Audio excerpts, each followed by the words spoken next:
Quiero darle la bienvenida en Bogotá a Liliana López, es jefe de la Federación Internacional de la Cruz Roja para Colombia. Está en pantalla. Bienvenida, buena tarde. Buenas tardes, encantada. Liliana, ¿cómo está? Gracias por atendernos. Usted participó de esta jornada de 3 días. Cuéntenos cómo estuvo esa experiencia, ¿cómo fue? Gracias. Mira, pues ha sido una jornada muy interesante y enriquecedora para la Federación Internacional de la Cruz Roja y de la Media Luna Roja. Es un espacio privilegiado el poder compartir con comunidades indígenas, pueblos indígenas de la Amazonía, el territorio amazónico, que, como bien sabe la audiencia, comprende 9 países en la región, empezando por Colombia, Venezuela, Bolivia, Ecuador, Perú, la Guyana Francesa, Guyana, Surinam y, por supuesto, Brasil. En el cual, en este espacio que tuvo como sede Leticia, participaron representantes de las Cruces Rojas de estos países, junto con la Cruz Roja Colombiana, por supuesto, como líder de este proyecto, junto con otras sociedades nacionales y la Federación de la Cruz Roja.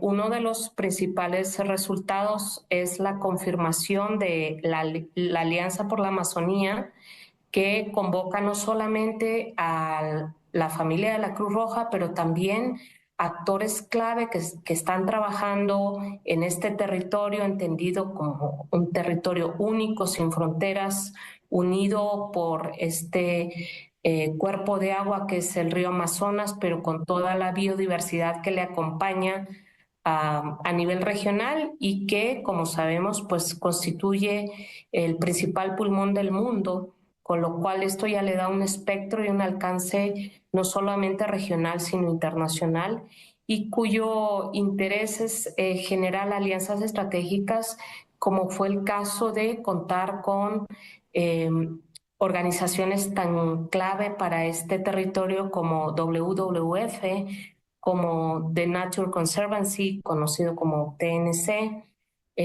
y más importante aún, diría, la participación comunitaria de pueblos indígenas que están en la ribera del río Amazonas, de la parte colombiana próximas a Leticia,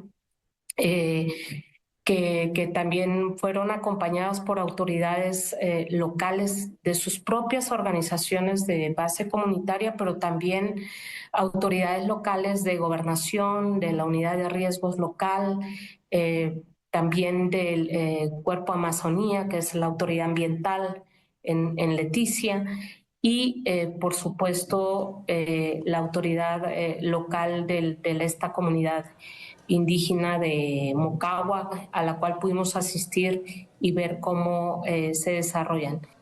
¿Qué motivó a la Cruz Roja a fomentar este espacio? ¿Cuáles fueron los objetivos principales, Liliana?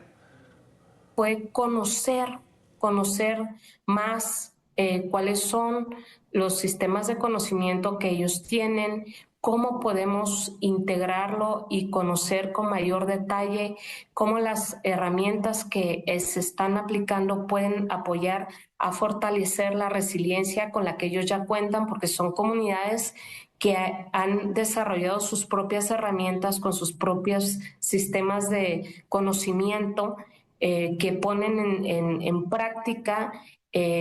Por poner un ejemplo, cuando el río se disminuye o lamentablemente se seca, como el año pasado que tuvieron una sequía terrible en esa zona, ¿cómo hicieron para sobrevivir?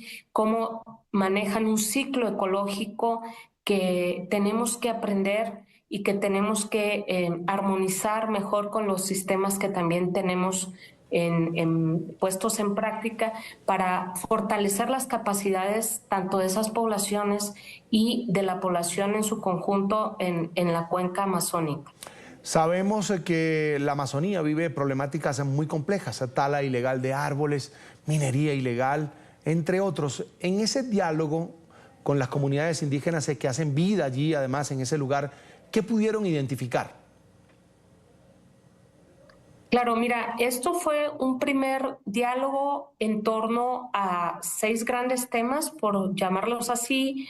El primero, por supuesto, toda la parte de resiliencia climática, gestión del riesgo, salud, también medios de vida, alimentación, temas asociados con las prácticas más propias de la comunidad, de los ritos y toda la parte de asociación hacia la tierra, ¿no? Al sistema que ellos tienen.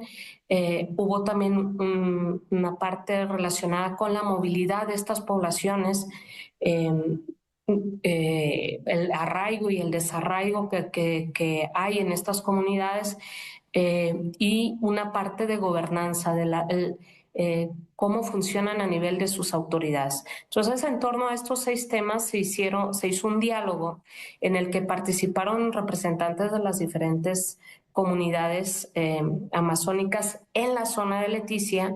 También tuvimos representantes de Caquetá. eh, y este modelo de diálogo es un modelo de diálogo que se va a replicar en otros países, para poder, digamos, tener un documento final que nos permita identificar aquellas oportunidades de estrechar colaboración con estas comunidades.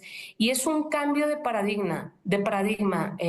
Tendemos a trabajar por países con fronteras, y el trabajo con la Amazonía, el primer gran resultado es tener que trabajar a través del territorio, sin fronteras, entendiendo el territorio amazónico como esa biomasa que une diferentes pueblos y comunidades, e incluso zonas urbanas y periurbanas, y que tenemos que saber armonizar las medidas que se toman para temas de resiliencia comunitaria en materia de salud, de medio ambiente, de clima, de gestión del riesgo, de medios de vida, producción alimentaria, etcétera.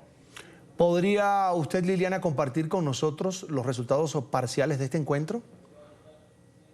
¿Cuáles fueron uno de los principales resultados que puedo adelantar sin que sea concluyente? Porque este es un proceso que está arrancando en Colombia, pero que va a seguir muy seguramente. Nuestro siguiente diálogo tenga lugar en Ecuador, y tenemos 9 países que también van a hacer diálogos a nivel nacional, y vamos a converger todos al final para crear un solo documento que nos permita llevarlo a la COP30 y más allá. La intención es que cada contexto nos pueda brindar elementos concretos, pero desde ya el resultado del diálogo en Leticia, ahora mismo los equipos están trabajando para consolidar todos esos aprendizajes compartidos. Nos permiten identificar necesidades muy concretas para trabajar con juventudes que están en un proceso de desarraigo y a las cuales se les puede dar apoyo concreto, desde las fortalezas que tiene Cruz Roja en la atención a salud mental, por ejemplo, salud básica, también pues lo que es muy clásico, pero que es importante, primeros auxilios, que ellos entienden hasta cierto punto, y después a veces tienen que trasladarse a las ciudades porque no es suficiente con lo que cuentan, pero si aprenden técnicas, pueden, digamos, paliar mejor una urgencia médica de ese tipo, y sin tener que tener los problemas de traslado a zonas urbanas. El tema de salud es muy interesante si hablamos además de esa combinación entre conocimientos ancestrales de los indígenas y los conocimientos médicos que tiene una organización como la Cruz Roja. ¿Cómo fue esa experiencia? Mira, esta experiencia ha sido muy enriquecedora porque hay una resiliencia en estas comunidades que nos permiten entender que ellos ya tienen sus formas de atender y responder a sus necesidades, tienen muy identificadas dónde están sus puntos de quiebre, en dónde tienen ya la necesidad de acudir a un siguiente nivel de atención y trasladarse a zonas urbanas, y otros donde ellos saben que ciertos sistemas de uso de hierbas, o por ejemplo, de uso de semillas, pueden hacer ciertas curaciones, pero también tienen mucha claridad de que, por ejemplo, un caso que nos comentaron, un parto, si la partera sabe que el bebé está en una cierta posición que no es la ideal para ser atendida ahí, trasladan a la persona embarazada a la mujer al siguiente punto de atención médica. Y lo interesante aquí, la riqueza, es ver que no son sistemas que se pueden complementar. Es verdad que hay una complementariedad en los sistemas de atención a la salud. Y eso es también el resultado de que estas comunidades no viven aisladas, tienen todo un sistema económico que depende también de la movilidad humana, económica, de producción económica, bien sea por los servicios agrícolas que tienen o los servicios ecoturísticos que ofrecen y que les permiten todos esos intercambios, incluso de educación, porque cada vez más estas comunidades acceden a mejores sistemas de educación y muchos también retornan. Lamentablemente también muchos se mueven y no regresan, pero hay un conocimiento sólido interdependiente y eso es muy rico. Y creo que ahí hay mucha capacidad de construir, de fortalecernos mutuamente, porque estas comunidades también nos enseñan mucho y parte de esta alianza es ir ahí a lo local, a entender cómo armonizar lo que tenemos para el apoyo a ellos también. Le agradezco este espacio a Liliana López, es la jefa de la Federación Internacional de la Cruz Roja para Colombia. Gracias por estar con nosotros. Buena tarde. Muchas gracias por el espacio.